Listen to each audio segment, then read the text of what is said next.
Pistons are key to the internal combustion process that drives engines.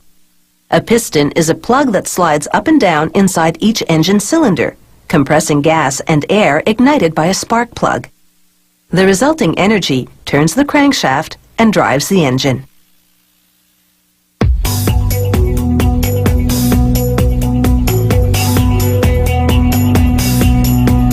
This company makes 9,000 different types of pistons for everything from dirt bikes to car engines.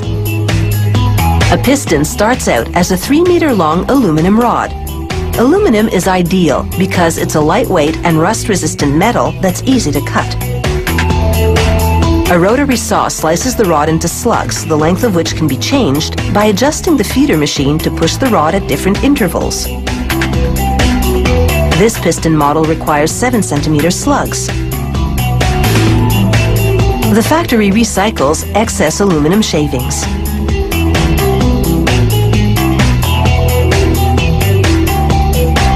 The punch, press, and die are preheated to 426 degrees Celsius, the temperature required to forge the slugs. The slugs are brought to the same temperature in an oven. The punch applies 2,000 tons of pressure to form it into the initial shape of the piston. He dunks about 1 in 10 forgings in water to check for defects.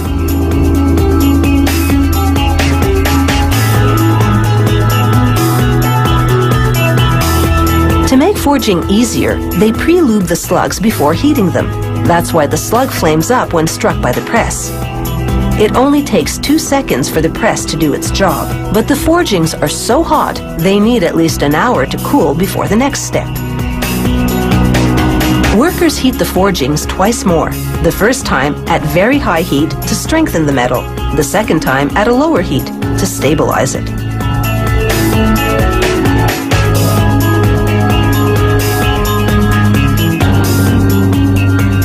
Now, they insert each slug in a lathe to give the forging the correct shape for machines that handle it later.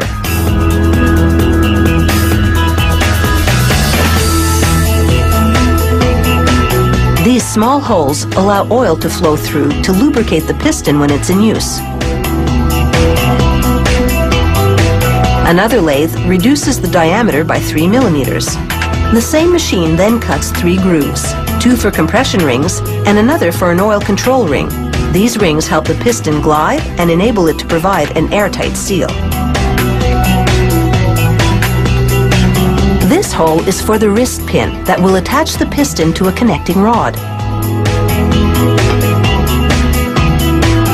A milling machine then shaves off up to 2 centimeters of metal from 2 sides of the piston to reduce the overall weight.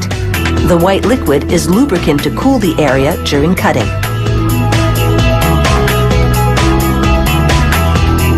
Another milling machine cuts away part of what they call the dome. This way, it'll clear other parts when moving inside the cylinder. The pistons must be just the right shape and size. Some of them move up and down as much as 6,000 times per minute when the engine is running.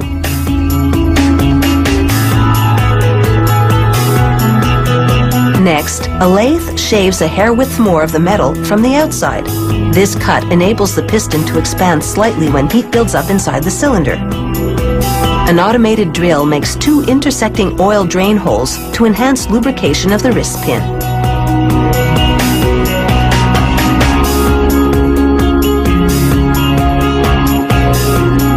Another machine now engraves model and production data.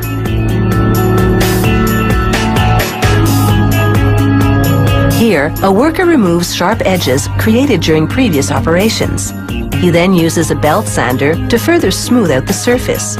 Sharp edges could damage cylinder walls. This cutting machine shaves off a bit of metal inside the pinhole, so the wrist pin will fit snugly inside.